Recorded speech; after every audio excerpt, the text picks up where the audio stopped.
Welcome to the Movers and Shakers podcast, where real students are doing real deals in the world of multifamily real estate. I'm Vince Gettings, the owner of the Wheelwell Profits Academy. Listen in as we dive into the journeys of driven individuals who are turning their dreams into reality. These people are just like you, taking action and making things happen. If you enjoy the show, please like, subscribe, and if you're ready to take action, check us out at wheelwellprofits.com to learn more about our incredible community. Let's get started.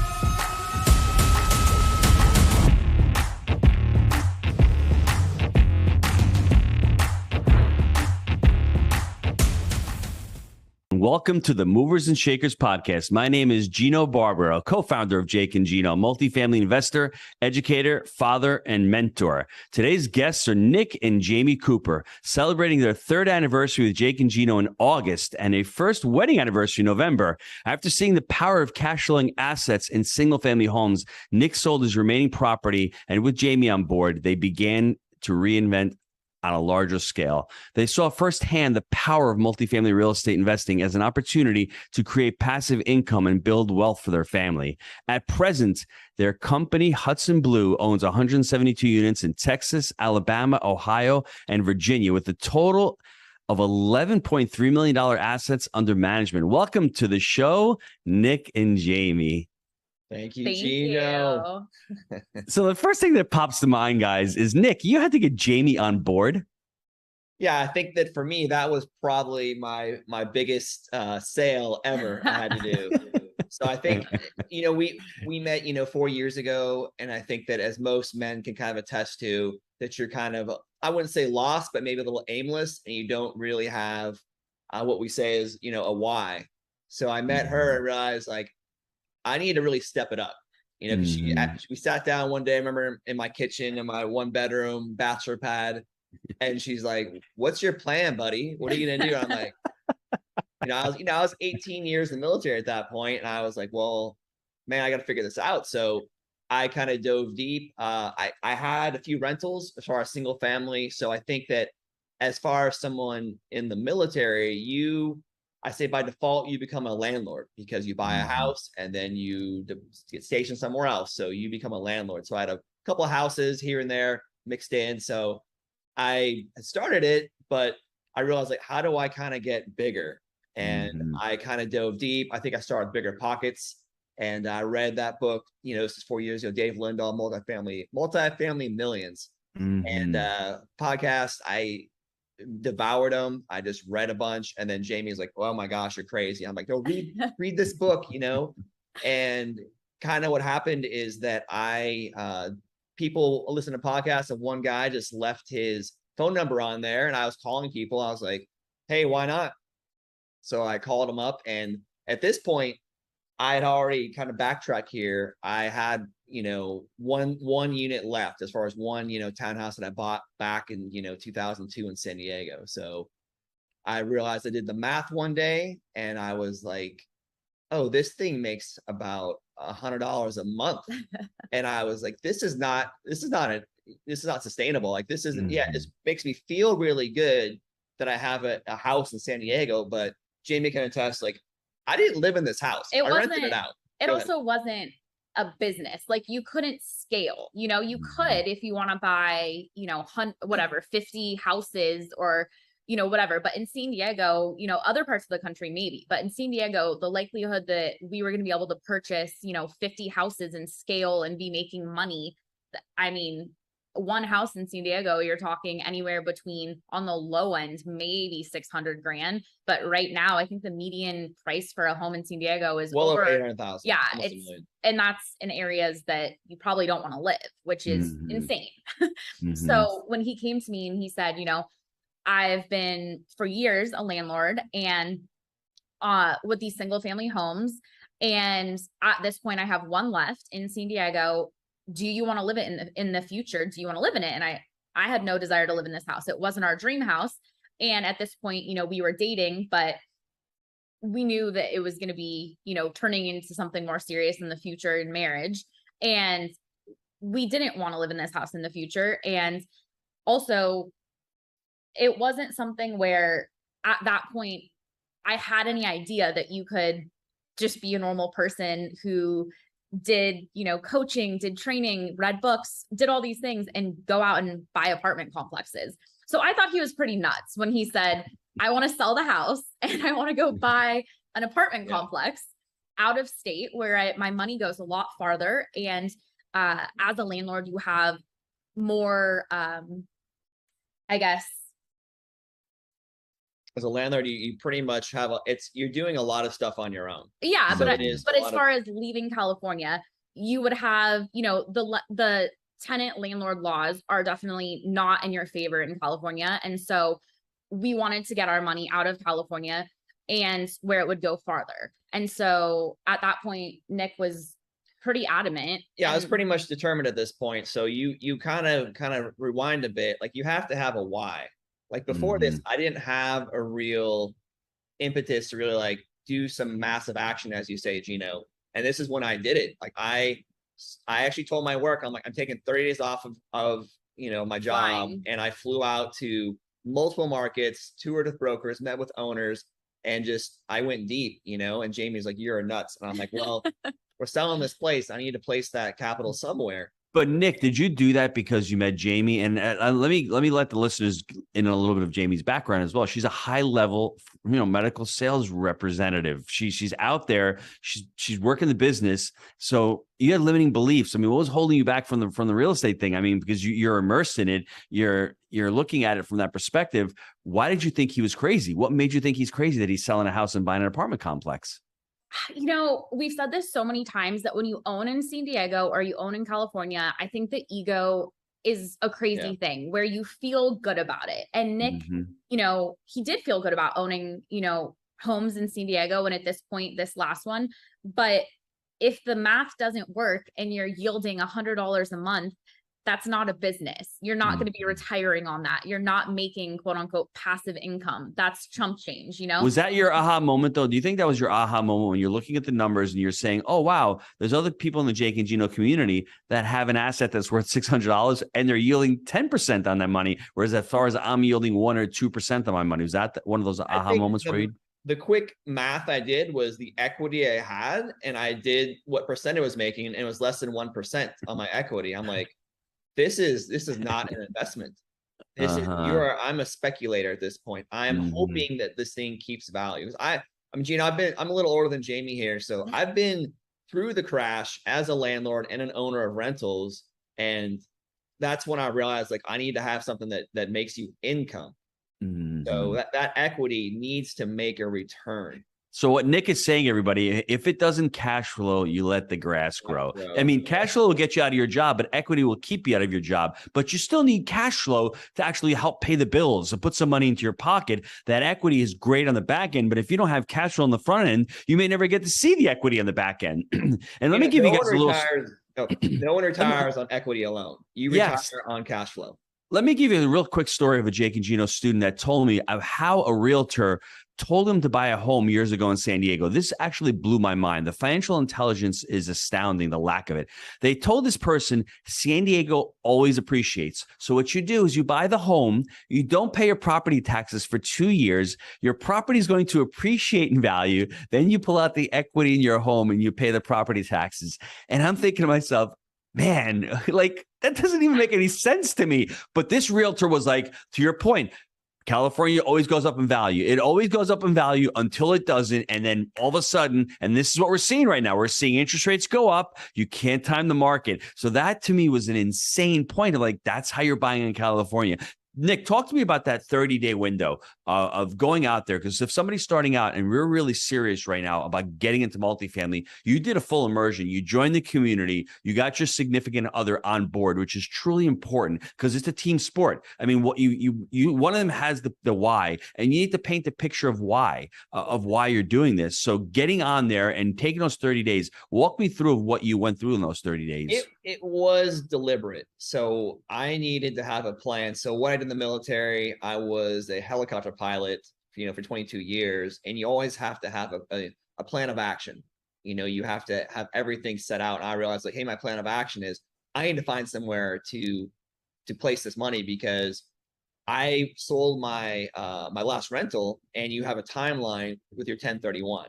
And this is a different market. It's almost 4 years ago, 3 years ago, and you have to put that money somewhere or you get taxed on it. So my big impetus was, I have to show my partner here that I'm not some crazy person. And just, I was at the time 40. I'm a little older now. And you're pivoting from something that like, I'm a pilot. This is what I know. And I'm like, well, how do I apply all these things I've learned over 22 years? I'm like, that's what I did. I had a plan, and it just, usually I had a whole staff to kind of execute for me. I was everyone. I was the staff, the planner, the maintenance, the pilot, the door gunner, all that stuff. So just making sure you have a plan. And like, I'll go back to the why. Like, this is why I was doing it. I had to, provide for eventually, we're gonna get married and have a family, and that's what you have to do. And I think that's how you take control of your life, is you do action, and not just like depend on what life gives you. You're like, oh, okay, this is why I had to go find our own way. Nick is very deliberate with everything he does. So, Gino, when you're asking me, how did you get on board? The real reason is I had known him long enough to where I knew when Nick decides to do something, it isn't just like a spontaneous combustion of, oh, I want to do this. Well, I'm spontaneous, Well, but with his decisions, he's very deliberate. He's deliberate, and he takes action, and he has a plan. And that's what most attracted me to him, because even though he wasn't in the real estate when we met, everything he does is very deliberate, calculated, has a plan, and does all the research that he needs to know that he wants to do something. And so when he did tell me he wanted to do this, yes, it did seem crazy, but he had been devouring podcasts, devouring books on multifamily.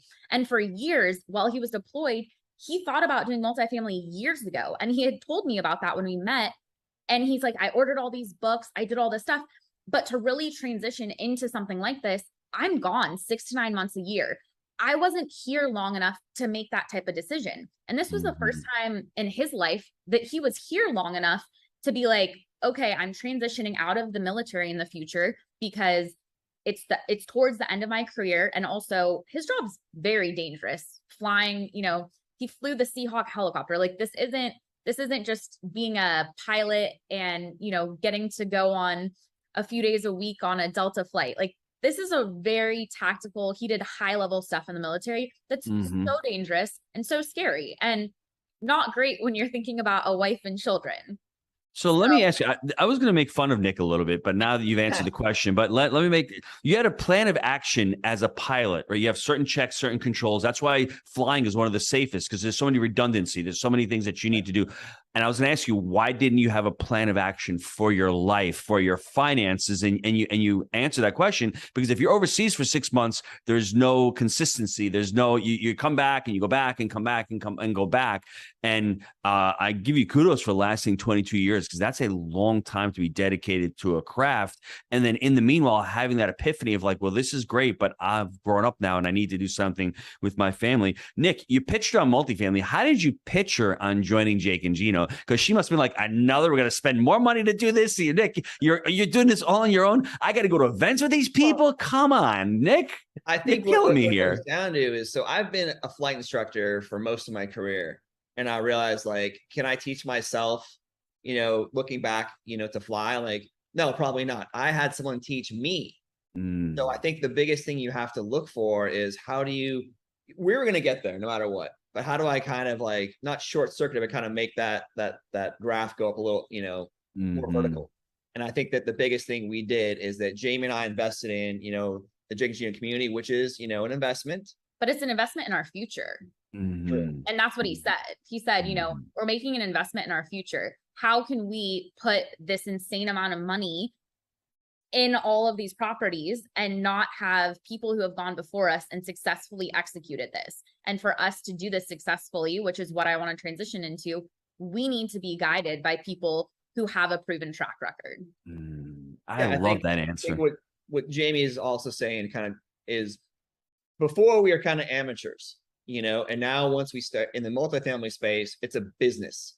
You have to be a professional. Like there's a saying out there that amateurs, cost you money, professionals save you money. So that's why I realized we had to look at this as a business. And I remember in November of 2020, in the midst of COVID, I fly into San Diego and we have the event in San Diego. I think that's maybe the first time we met. And San Diego, it never rains that weekend. It rained all weekend. Never rains in San Diego. It's got to pick the weekend that Jake and Gino go to visit San Diego. And we snuck in. And I remember COVID had just reopened. And then you guys, like the week after, re-shut down. But that was an amazing event. And what I loved about it is you get to meet the community. You get to meet the people who embody the community. And it's a lot of spouses, a lot of couples, a lot of people just trying to make themselves better. And it's the peer group. You want to raise the level of that peer group. You're able to go out and partner out with other people. But I'll never forget that event. I mean, San Diego's got some amazing food, everybody. You talk about like Thai, you talk about the sushi out there. It was just blown away by it. It's just an amazing place to live. And I can see the allure of living there. But then sometimes with the cost of living and all that, I see you wanting to shift out. Let's jump into that first deal. How did you guys come about that first deal? Because you guys were on Closers Club. Was it 5 or 6? I don't even remember which one it was. I don't remember. I think you guys. I don't know which one it was, but I think it was Closers Club 5, and it was. If we can talk about that deal specifically, because that was an amazing freaking deal. Because like you going out of the market, going back, and for those of you that are not living in the market, listen to this because this is important because you don't have. It doesn't have to be in your backyard for you to even to start out with. So can we dive into that deal real quick, Nick? Yeah, I think that's the one you're talking about, the first deal we did, Gino. Yeah, yes. Yeah. So that's the one kind of getting back to that is that's when I went to the market. It was actually Ohio. So I flew out there, I think it was 3 times in a month, and I stayed for a week at a time, rented a car, and then I just did everything that I thought you should do. I met with brokers, other owners, property managers, all that. And at the whole time, listening to podcasts the entire time in the car all day.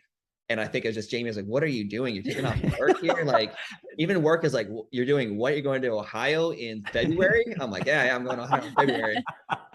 So time out 1 second. If Jamie wasn't truly on board, she'd have been like, Nick, you're fooling around. It's time to get home. What are we doing out there? But the fact that you pitched her and you sold her on it and you're committed. And that's the thing. You weren't out there just having fun because no one goes out to Ohio in February to have fun, right? I mean, that's the bottom line. So she knows you're putting in the hours. She knows you're grinding. And I mean, that's the epitome of having great teamwork, understanding that there are sacrifices out there and that you painted that picture of financial freedom. Paint that picture to your significant other. Because for my wife, as you saw last night, we had a group coaching call last night. She could care less about money.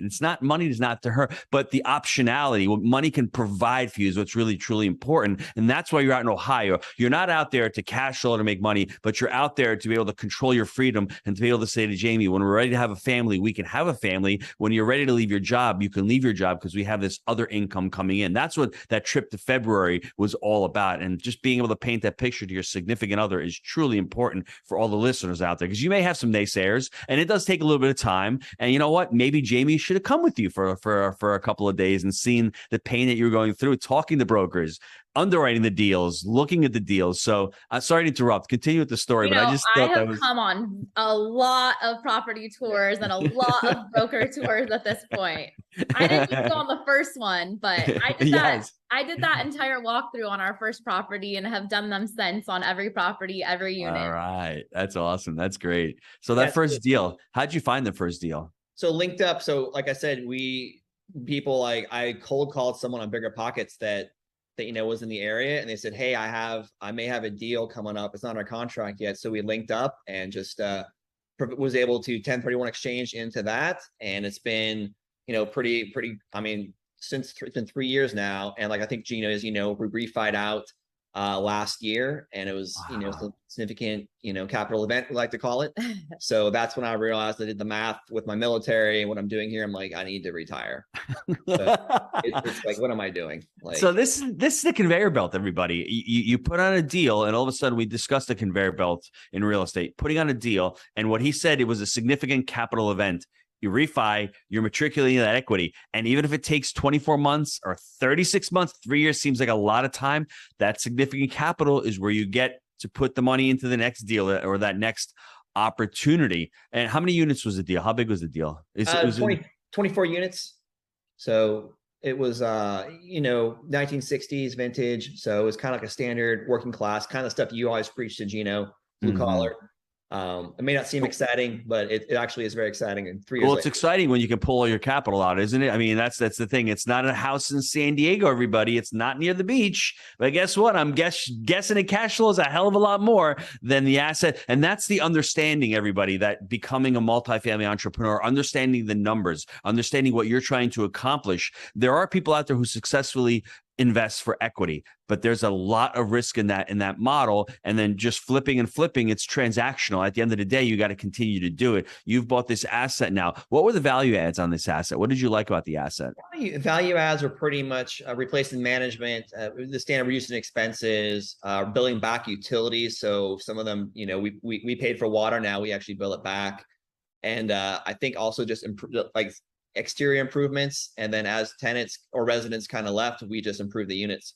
So that was the big value right there. I think with this property, one of the biggest, I would say, unique things we have found that we haven't experienced as much with some of our other properties, but the hardest sell on this property after Nick got me on board was actually getting the seller to want to sell. So this man was definitely, the traditional mom and pop. He was in his, late 80s, mid 80s, and his wife had died. He'd had this property for decades. It was an emotional attachment for him. It wasn't a business. He wasn't running it like a business.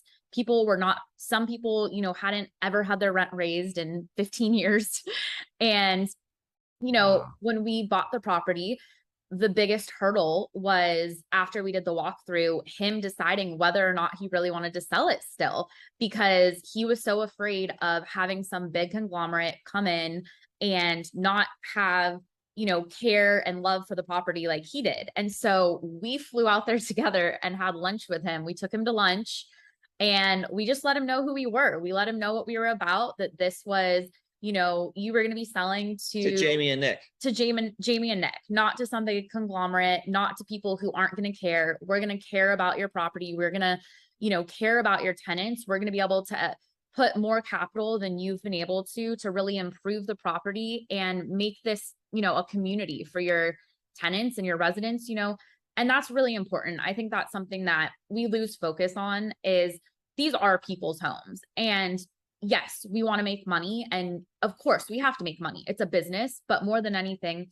for this being our first property, it was so invaluable to be able to speak to the owner and really understand for him what selling this was and making sure that we could execute what he had provided for so many years.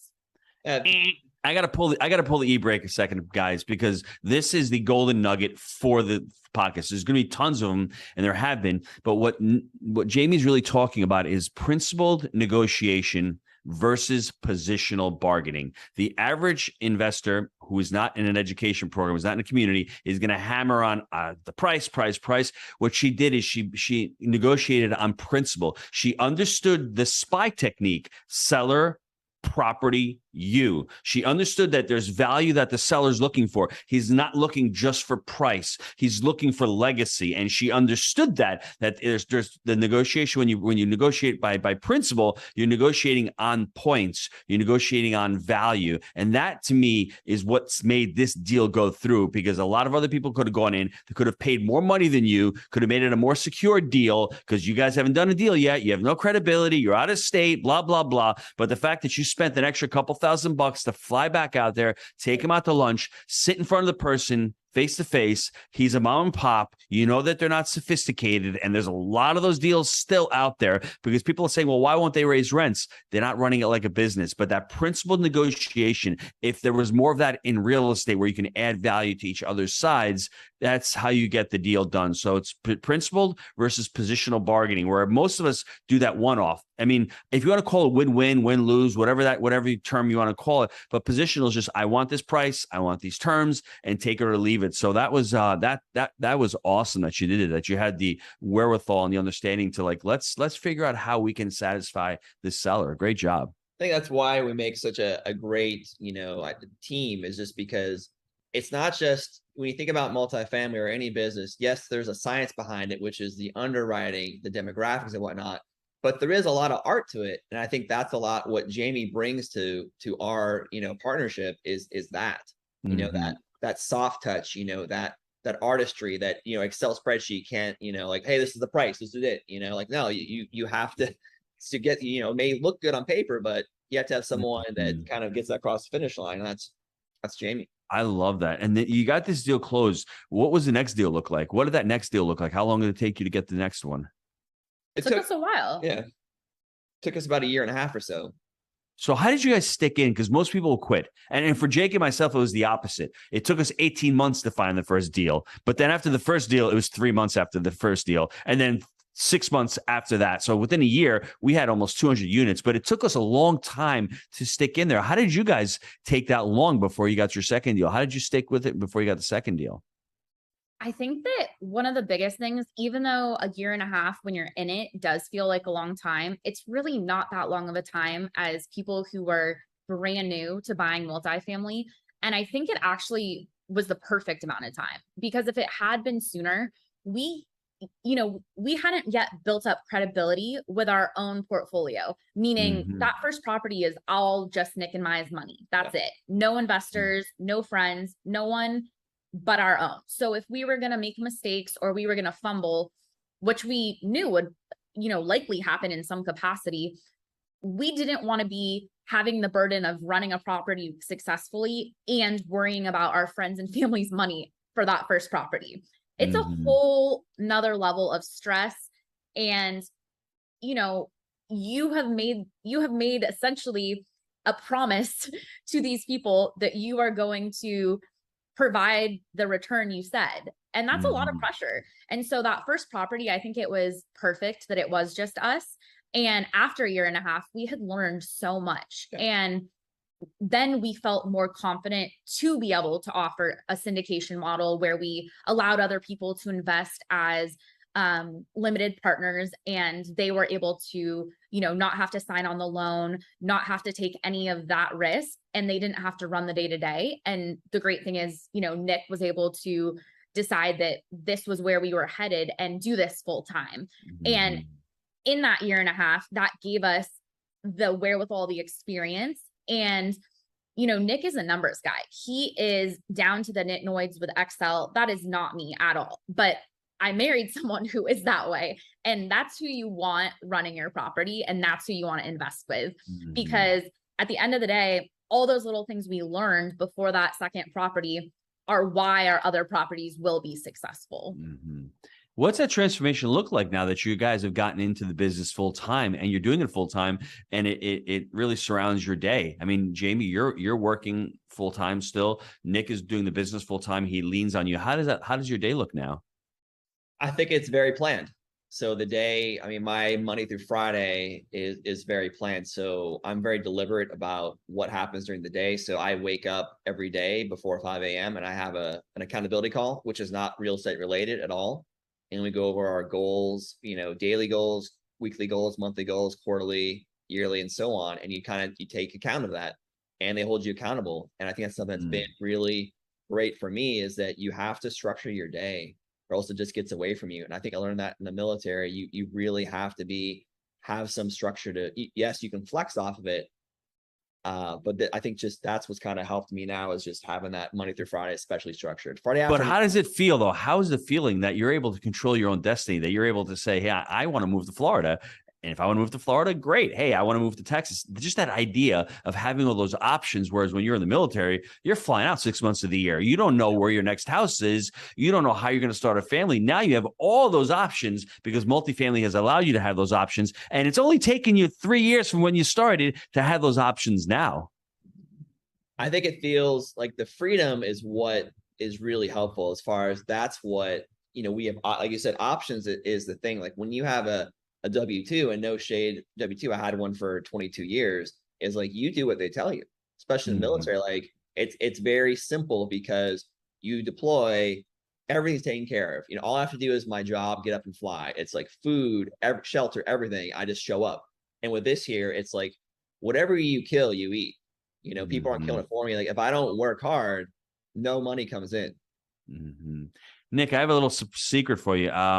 I'm married to my wife, Julia, as you know. My food, my shelter, my clothing are all pretty much taken care of, as you found out last You're night. like in the military, Gino. That's the first thing that ran into my mind. I'm like, wow, he's describing my life pretty much. And as you guys know, last night, she even packs my bags when I go on vacation. So it's a pretty good gig I got going on then. Is that what you're telling me? It's very close. Gino, don't give him too many ideas. I love that. And Jamie, for you, like the optionality, the ability to say, hey, if I want to start a family, I can homeschool a family if I want to. I mean, did you even know that was on the spectrum 5 years ago or 10 years ago working in pharmaceutical sales? No, when we met, I had, I think at that point I had 7 years in medical sales, and I was making pretty good money. And I had the mindset, the traditional mindset that I was raised with. I was raised by a single mom. She did, the best she could and gave me everything she could, but it was a struggle living in California. And she definitely instilled in me, you go to college, you get a good job, you save your money, you buy a house, you invest in your 401k, and you live happily ever after. That's great, maybe 50 years ago, but that's just not realistic these days, especially with inflation and expenses and, cost of living in California. And, you try retiring on your 401k with inflation right now, like it's probably not possible for my generation. To jump onto that too with Jamie here is that my military retirement, yes, I'm retired, but I'm still working. Like I tell all folks in the military, the day comes eventually when you have to leave. And it really is, it's retirement, but really I say it's a false retirement, because I don't know any one of my friends who's not working right now that just retired from the military after, say, like 20 years. Everyone's working. It's not possible to stay home because you've been doing it your whole life. You've been you have that adrenaline going to work, and it's something where I think multifamily has allowed you to choose on something that you like. It's an amazing vehicle to create that wealth, and I mean the tax benefits. I mean, you have $1 million in your 401k. You really have 600 grand once you take out taxes and all other opportunity costs and fees like that. So looking at it from that perspective, understanding that is really awesome, guys. Where can the listeners get a hold of you to learn more about your company, learn about what you're doing, maybe invest in any opportunities?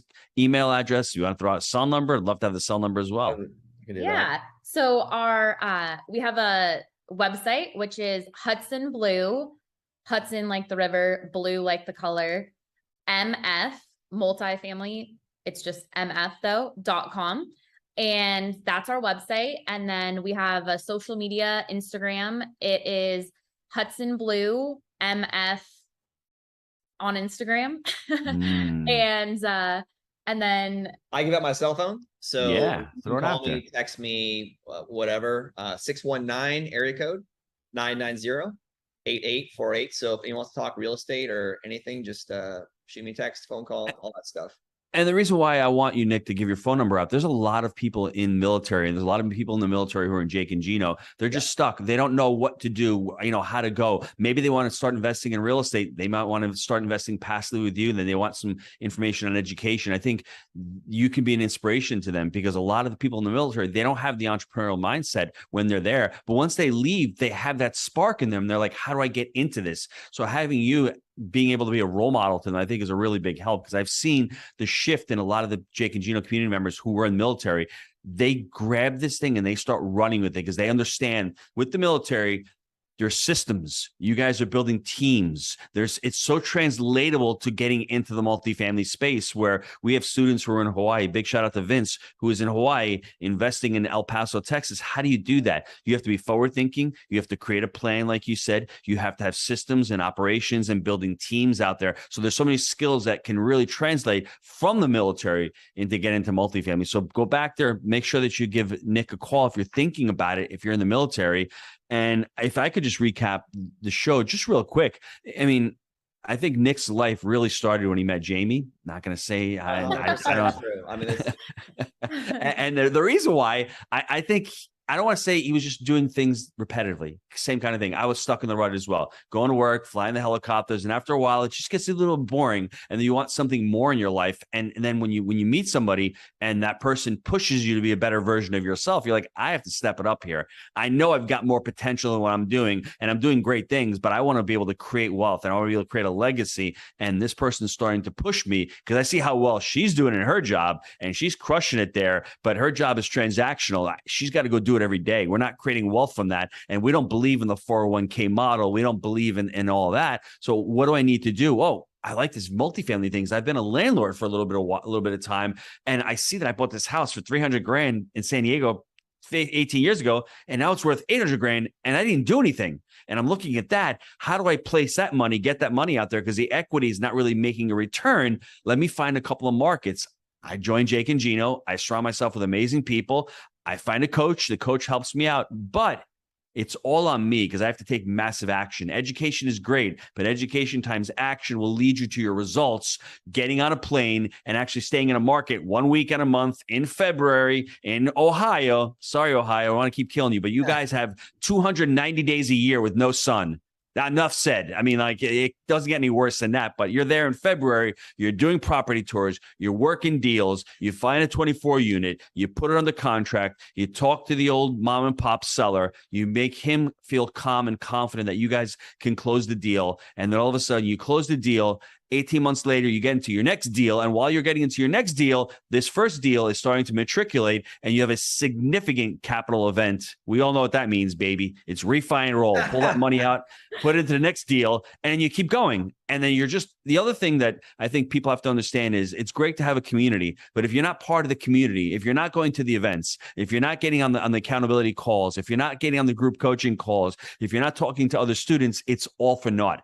So you really have to understand your why. And Nick had touched upon that earlier on in the show. So go back and listen to that and try to formulate your why and what your values are, and then figure that out. And multifamily can fit into that box. And I think that's the important thing as far as having multifamily leave that legacy for you and be able to build the business. And the other thing I'd like to say is, if you're doing this with the spouse or significant other, if you're not, make sure you get them on board. They may not like it. My wife has no idea what the hell a cap rate is. I don't even know what a cap rate is, to be honest with you, but she definitely doesn't know what a cap rate is. So they don't have to understand the vehicle, but they have to understand why you're doing it. And then to bring them to some tours, maybe to have them talk to some brokers and get them involved and make them understand the business and see the vision, and to paint that picture of what financial freedom looks like, because it's different to everybody. But making people understand your significant other why we're doing this is really important. So I just wanted to thank you both for being on the show.